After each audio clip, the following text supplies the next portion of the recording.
The web. Hello, my name is David Whitlock and I'm a Sergeant Homicide Detective for State Police. What I'm about to share with you is a story that will leave you breathless. But before I dive into the many layers of this story, let me take you back to where it all began for me. As a young boy, I was fascinated by the idea of being a police officer. I wanted to be a hero, a guardian to my community, and a symbol of hope in times of despair. I dreamed of walking the streets, knowing that people looked up to me and that I was making a difference. But life had other plans. My mother's brutal murder when I was just a child left an indelible mark on my life. The pain, the fear, and the sense of helplessness that followed were overwhelming. My father, unable to cope with the loss, turned to alcohol, and I became the target of his rage. The beatings and the countless nights spent wondering why all took a toll on me. But it was on the day I finally found the courage to stand up for myself, to fight back against the abuse, that I knew I was meant to join the police academy. I was driven by a desire to protect others from suffering the same fate as my mother, and me, to bring justice to those who had been wronged. As I navigated the police academy, I couldn't shake off the feeling that something was wrong with my mother's case. The fact that it remained unsolved, that her killer was still out there, haunted me. It was then that I set my sights on becoming a detective, determined to uncover the truth and bring closure to my family. The FBI's Violent Crimes Unit was my ultimate goal, but I knew it was a long shot. Still, I was driven by a fierce determination to make a difference. It was during my time as a patrol officer that I met Felicity Newman, a brilliant and kind-hearted woman who worked in the forensics unit. We fell deeply in love, and our relationship blossomed into a beautiful partnership. We had 2 daughters together, and for a while, it seemed like I had finally found some semblance of peace. But as I delved deeper into my work, I began to spiral out of control. The cases I worked on, the horrors I witnessed, and the weight of my mother's unsolved murder all took a toll on my mental health. I became increasingly aggressive, impulsive, and obsessed with solving cases. My promotion to Sergeant Detective was a testament to my hard work, but it wasn't enough to satiate my hunger for justice. I continued to push myself to the limit, often at the expense of my relationships and my own well-being.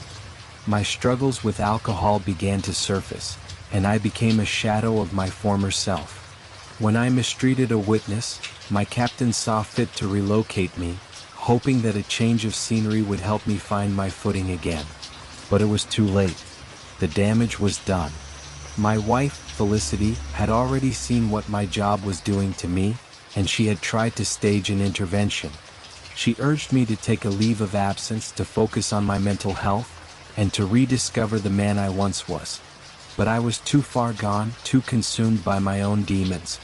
I lashed out at her, telling her she couldn't understand my motives, that she didn't know what it was like to walk in my shoes. And with that, she left me. Now, I find myself in Long Beach, Washington, a small coastal town that's a far cry from the hustle and bustle of Portland, Oregon. The high-profile cases I used to work on, like the murder of Mulujita Sarah, seem like a distant memory. But the pain, the anger, and the sense of injustice still linger. As I sit here reflecting on my journey, I'm reminded of the words of a wise old colleague: the line between good and evil is thin, and it's easy to get lost in the gray. I've walked that line for far too long, and now I'm not sure which side I'm on. But I do know one thing: I'm ready to face the darkness head-on, to confront the demons that have haunted me for so long, and to find a way to redeem myself no matter the cost. The rain pours down outside, casting a gloomy shadow over the small town. The sound of the droplets hitting the pavement is like a constant reminder of the turmoil that brews within me. I take a deep breath, feeling the weight of my past bearing down on me. But I'm not one to shy away from a challenge. I'm a detective, a seeker of truth, and a warrior against injustice. And I'm ready to take on whatever Long Beach has in store for me. Little do I know, the horrors that await me in this small town will test my resolve, push me to the limits of human endurance, and force me to confront the darkest corners of my own soul. The darkness crept in like a thief, shrouding the small town of Long Beach in an eerie silence. It was Monday, September 12, 1994, a night that would forever be etched in my memory. I was huddled in my rundown apartment, nursing a drink in what I had attempted to turn into a study, when the dispatcher's voice crackled through the radio, shattering the stillness. Responding to a welfare check on a Miss Janice Smith, her daughter was supposed to have dinner with her an hour ago, but she never showed. "This is Jennings, Patrol Officer 1223. The words sent a chill down my spine. I knew that tone, that sense of urgency. Something was wrong. 10 to 4:23, the dispatcher replied, her voice firm but laced with a hint of concern. The next few minutes were a blur of radio chatter, the sound of sirens piercing the night air, and the rustling of papers as I grabbed my notes and headed out the door. I didn't need to be called. I was already on my way. As I arrived at the scene, a sense of dread settled over me. The house on Ocean Avenue was bathed in the faint glow of police lights, casting an otherworldly aura over the surrounding homes. The forensics team was already on site, their white suits a stark contrast to the darkness that seemed to seep from every pore of the house. I met up with Locke and Johnson, their faces grim and determined. "Officer Johnson and Locke, can you interview surrounding bystanders if they witnessed anything?" I asked, my voice firm but controlled. "Sure thing," Johnson replied, her eyes scanning the area as if searching for any sign of the perpetrator. This was where my report began. After concluding my investigation, I met up with Locke and Johnson once more.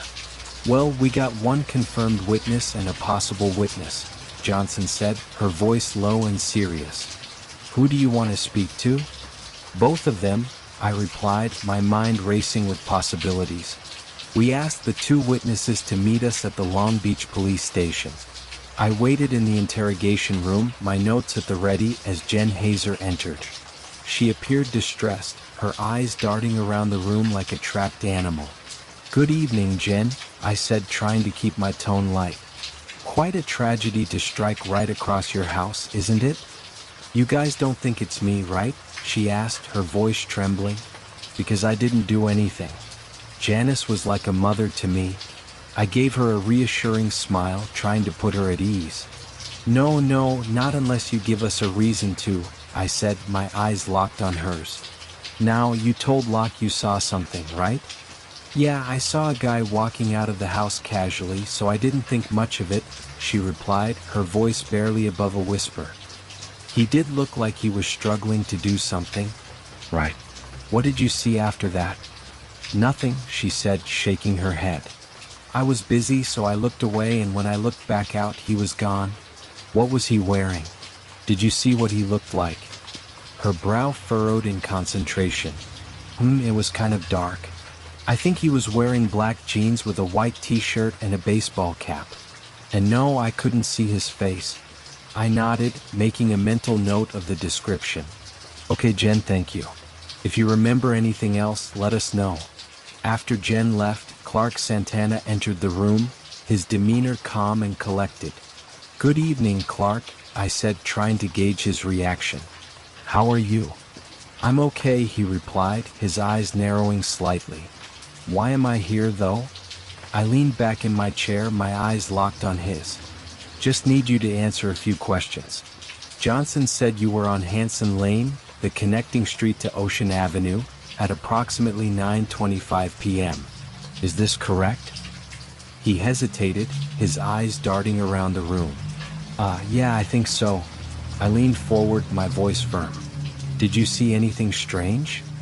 He shook his head, his expression neutral. "I don't think so. What is this about?" I watched him closely, searching for any sign of deception. "A woman was murdered, Clark. So, are you sure you didn't see anything?" His eyes widened, a look of shock crossing his face. "Holy shit. Wait, actually, now that you mention it, there was this guy who was carrying something. It looked like it might be covered in blood, but I wasn't sure." I raised an eyebrow. "You didn't think to tell anybody?" He shrugged, his expression sheepish. "I didn't know him, could have been blood, could have been paint." It was dark, and it ain't my job to stop people from committing crimes. I nodded, making a mental note of his statement. Right. Did you get a look at his face? He shook his head. Not a good one. He was a white guy, I can tell you that much. I thanked Clark and sent him on his way, my mind reeling with the implications of what he had seen. As I compiled my report, the details began to paint a chilling picture.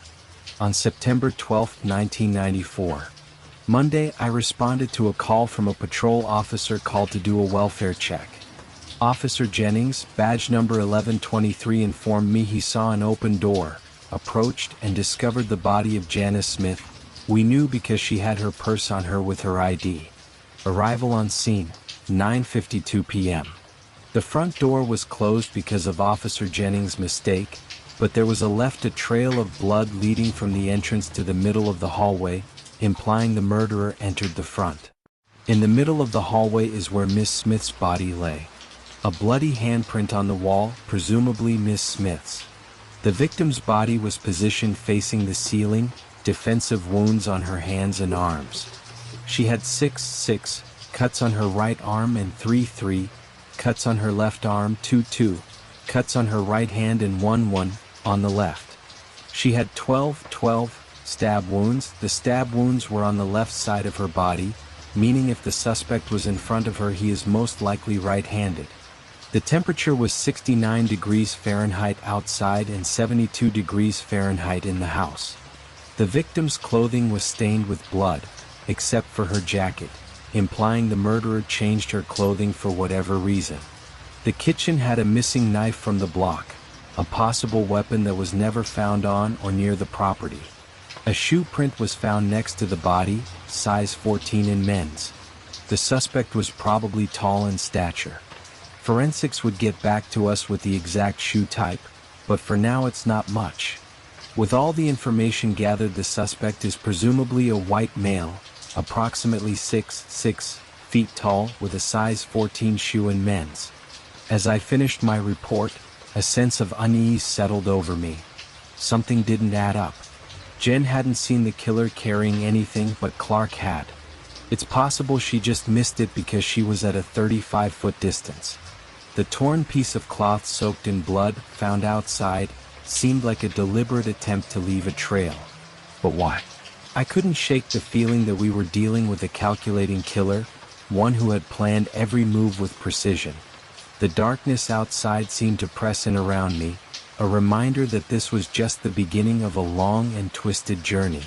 I retired to my apartment, my mind racing with possibilities. The drink in my hand seemed like a poor attempt to calm the storm brewing inside me. I passed out drunk that night. The morning brought a new angle. Clark lingered in my mind, but my gut told me he was a dead end. Sometimes the closest wounds cut deepest, so I turned my attention to family. With Detective Johnson riding shotgun, we set out to interview the victim's inner circle. Starting with her daughter Rachel, who never got to have that final dinner, and her brother. The suburban silence felt heavy as we pulled up to Rachel Smith's house. Through beveled glass, I watched her shadow approach, each step measured and careful. We knocked on the door. "Ms. Rachel Smith?" I kept my voice soft. "I'm here about your mother, Janice." She opened up her door. Her eyes flickered with something, grief, fear, or maybe both. "This is about last night?" The living room she led us to was picture perfect, like something out of Better Homes and Gardens. She even served tea in Danish, playing the perfect hostess while her mother lay cold in the morgue. Something about that didn't sit right. "Can you tell us about last night? You were supposed to go to dinner with your mother, correct?" "Where and when?" Johnson asked. "The Cove," she said when I asked about their dinner plans. "We were supposed to meet at 9:30. Johnson watched her like a hawk, catching every micro-expression. "Was your mother in any kind of trouble? Debt collectors, threats?" "No, nothing like that." Rachel's hands trembled slightly around her teacup. "Mom kept her nose clean." But when Johnson suggested someone might have been sending a message to Rachel herself, I saw it, that split-second flinch, gone as quick as it came. Like a tell in poker if you knew where to look. You're sure there was absolutely no reason anyone would want to cause harm to your mother? I asked as I leaned in and examined her face. She looked at me with an empty expression. No, Mr. Whitlock. The rest of the interview was a lot of nothing until she eventually said she was distressed and had to plan the funeral. She's hiding something, I muttered as we walked to the car. I lit a cigarette, watching the smoke curl against the gray sky. Yeah, but what? Johnson asked. The brothers' place was another world entirely. Jeremy Smith lived in a wooden fortress just outside Long Beach, where the trees grew thick and nosy neighbors were scarce. The inside looked like a tornado had set up permanent residence, newspapers, clothes, and broken memories scattered everywhere. I don't want to talk to no pigs, he growled through the crack in his door, but Johnson worked her magic, and soon we were navigating the chaos of his living room. We just want to help Mr. Smith, Johnson said as she held her hand out, but Mr. Smith smacked it away and turned his head. I don't believe ya, Mr. Smith. Apologize to Ms. Johnson.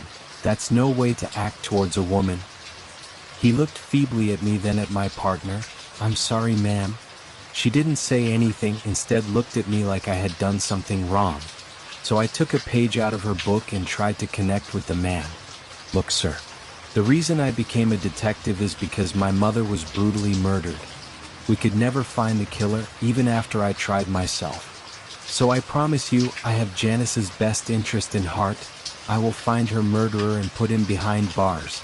Mr. Smith sighed and looked up at us. For the first time I saw a genuine man who was hurt and confused, not a strange, old, angry man. Rachel. That kid's been getting Janice into trouble since she was born. I took out my notepad. This was our biggest lead yet. What do you mean? She been a troublemaker. She was stealing from stores, getting banned from restaurants for dining and dashing. Shit, when Janice tried to get her to clean her act up, she got fired from her job for stealing money out the register. Where did you hear all this? Where do you think? Janice, of course. She would call me crying, saying she didn't know what to do to get her to straighten up. She sent her to live with me, but I couldn't handle the damn girl. She started stealing my beer and money, kicked her out when I came home to her smoking meth in her bedroom. Excuse me, not that we don't believe you, but we spoke with Rachel. While she did seem distressed, she doesn't seem like the type to, I don't know, steal or indulge in drug use. Well, she's a lot better at hiding it than she was when she was a teenager. Her mom was trying to get her off the drugs again. That's why they were going to have dinner at Rachel's place. She was going to have a one-on-one intervention. I'm sorry, did you say they were supposed to have dinner at Rachel's home? Yup. Janice said she wanted her to feel comfortable and it be in a public place. But when Rachel kept pushing for the code, Janice gave in. She was going to do it after dinner. Me and Johnson exchanged another look. This changed everything. Right. Thank you, Jeremy. You've been a great help. If you remember anything else that might be important, let us know, I said as me and Johnson headed out. You think he could be lying? Johnson said. No, of course not. This actually paints a pretty sensible picture. There's no motive for Janice Smith. Now we have one. Janice was never supposed to be the target. We just want to help Mr. Smith, Johnson said as she held her hand out, but Mr. Smith smacked it away and turned his head. I don't believe ya, Mr. Smith. Apologize to Ms. Johnson. That's no way to act towards a woman. He looked feebly at me, then at my partner. I'm sorry, ma'am. She didn't say anything, instead looked at me like I had done something wrong. So I took a page out of her book and tried to connect with the man. Look, sir. The reason I became a detective is because my mother was brutally murdered. We could never find the killer, even after I tried myself. So I promise you, I have Janice's best interest in heart. I will find her murderer and put him behind bars. Mr. Smith sighed and looked up at us. For the first time I saw a genuine man who was hurt and confused, not a strange, old, angry man. Rachel. That kid's been getting Janice into trouble since she was born. I took out my notepad. This was our biggest lead yet. What do you mean? She been a troublemaker. She was stealing from stores, getting banned from restaurants for dining and dashing. Shit, when Janice tried to get her to clean her act up, she got fired from her job for stealing money out the register. Where did you hear all this? Where do you think? Janice, of course. She would call me crying, saying she didn't know what to do to get her to straighten up. She sent her to live with me, but I couldn't handle the damn girl. She started stealing my beer and money, kicked her out when I came home to her smoking meth in her bedroom. Excuse me, not that we don't believe you, but we spoke with Rachel. While she did seem distressed, she doesn't seem like the type to, I don't know, steal or indulge in drug use. Well, she's a lot better at hiding it than she was when she was a teenager. Her mom was trying to get her off the drugs again. That's why they were going to have dinner at Rachel's place. She was going to have a one-on-one intervention. I'm sorry, did you say they were supposed to have dinner at Rachel's home? Yup. Janice said she wanted her to feel comfortable and it be in a public place. But when Rachel kept pushing for the cove, Janice gave in. She was going to do it after dinner. Me and Johnson exchanged another look. This changed everything. Right. Thank you, Jeremy, you've been a great help. If you remember anything else that might be important, let us know. I said as me and Johnson headed out. That's when the picture started coming into focus. Through Jeremy's bitter words, a different Rachel emerged. Not the polished woman we'd met, but a troubled soul with a history of theft, drugs, and burning bridges. The kind of history people try to bury. But it was one detail that made everything click. The dinner was supposed to be at Rachel's house, not the cove. A last-ditch intervention disguised as a mother-daughter dinner, derailed by Rachel's insistence on public ground. Johnson wasn't convinced. Jeremy's not exactly a sterling witness. Maybe not, I said, watching the trees thin out as we drove back toward civilization. But what if Janice Smith was never the target? The final piece came from Amy Shue, Rachel's co-worker. In the sterile break room of their workplace, she confirmed what Jeremy had started. Rachel's demons weren't as buried as she pretended. Drug use. A mysterious dealer. Unpaid debts. State your name, please. Right, Amy Shue. Thank you. Is that German or Chinese? German. Is this about Rachel's mom? Ah, so you already know? News gets around quick here. Indeed. As far as you know, does Rachel struggle with drug use or addiction? Wait, what? Why are we talking about Rachel? I thought her mom was the one who was murdered. Ma'am, anything I ask you about is relevant to our ongoing investigation. Please answer honestly. Right. I don't think so. Amy, please, the fate of this investigation currently hinges on how you answer these questions. The woman sighed and looked out the window. Her eyes became distant. Yeah, a little bit. What drugs? Look, Rachel isn't a bad person. Please don't get her in any tiro dash. Miss Shue, no one is going to get in trouble for doing drugs. As far as I know, mostly meth, nothing else really. She struggles with drinking too. Do you know who she gets her drugs from? I really don't. She just refers to him as her guy. Okay, as far as you know, has she stolen from this person, not paid them, anything like that? I don't know, she's not super open about it. Maybe one time she's talked about cheating him, but I think she still buys from the same dude, so I can't imagine it's ever been anything that bad. Right. Thank you, Amy, that's all. Back at the station, I typed up my report, the keys clicking like dominoes falling into place. A daughter with secrets. A mother who tried to help. A dealer who might have sent the ultimate message. Chief Brown's office felt smaller than usual as he read my warrant request, his forehead furrowed. On November 13, 1994, Tuesday. 3 interviews were conducted, one with Rachel Smith, Janice Smith's daughter, Jeremy Smith, Janice Smith's older brother, and Amy Shue, Rachel's friend. Based off me and Detective Johnson's findings, it is my belief that Janice Smith was not the intended target of this brutal attack. Instead, it was meant for Rachel Smith, the victim's daughter.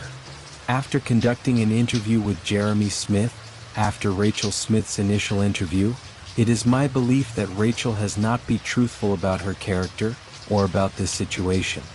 It is also my belief that the suspect is likely her drug dealer or someone affiliated with said person. I would like to request a warrant for surveillance on Rachel Smith's house, as I believe if we can catch her buying drugs off someone, that will lead us to the suspect. A warrant, Whitlock? Based on what probable cause? With all due respect, Chief Brown, the report speaks for itself. My voice stayed steady, but my fingers were already drumming against my thigh. The chief's eyes narrowed. What, because some pack rat and a colleague say so? This isn't just another murder, sir. The deeper I dig, the more convinced I am we're looking at something bigger. Whitlock. He leaned forward, his desk creaking under his weight. Get me concrete evidence the victim's daughter is involved, or there's no warrant. End of discussion. Sir, I've got 2 separate interviews pointing to. His fist hit the desk. I said concrete evidence, damn it. I stormed out, the door slamming behind me hard enough to rattle the glass. My mind raced with possibilities, each darker than the last. Was he deliberately stonewalling the investigation? No. Maybe he was just being cautious. With vultures from the press already circling, one wrong move could blow the whole case. False confessions, contaminated evidence, mass hysteria, we'd seen it all before. Back home, 3 shots of whiskey in, my judgment got cloudy enough that calling the state homicide captain seemed like a brilliant idea. Hello? Charles? My voice came out louder than intended. Dave? He sounded like I'd just woken him. It's midnight, for Christ's sake. The words tumbled out. Chuck, I need your take. Got solid intel the victim's daughter's involved, but the chief's blocking my warrant. Technically don't need his blessing, so if I go around him... Jesus, Dave. Are you drunk? You're slurring worse than a rookie after his first homicide. Listen, just listen. The whiskey made my tongue thick. This case, it's like my mother's all over again. I can't let them slow me down. Not this time. You'll get yourself thrown off if you pull this cowboy stuff. Play it straight, Dave. But Charles, I know. God damn it. His voice cut through my alcohol haze. This is exactly what happened with your mother's case. Why do you think we transferred you there in the first place? Reality hit like a bucket of ice water. The absurdity of drunk dialing my captain crashed down on me. Right? Don't get sulky. Last time you went off script, we had to salvage your career. Stay in your lane this time, understood? Yes, sir. Sorry about... I paused, my shame really setting in. All this. Get some sleep. The line went dead. He was right. Follow procedure. Build the case brick by brick. Play it safe. But 20 years of detective work had taught me one thing. When your gut screams loud enough to wake the dead, you listen. So before passing out that night, I did the one thing that could either make my career or break it. I filed for the warrant. The next couple of days I'm simply waiting on a judge's signature, trying not to think about the consequences. Interestingly, the autopsy results just landed on my desk, and let me tell you, what we found in that report makes my gut instinct look like a whisper compared to the storm that's coming. Do you think the murder was truly a random act of violence, or was it a message meant for someone else? Would you risk your career for justice or follow the rules?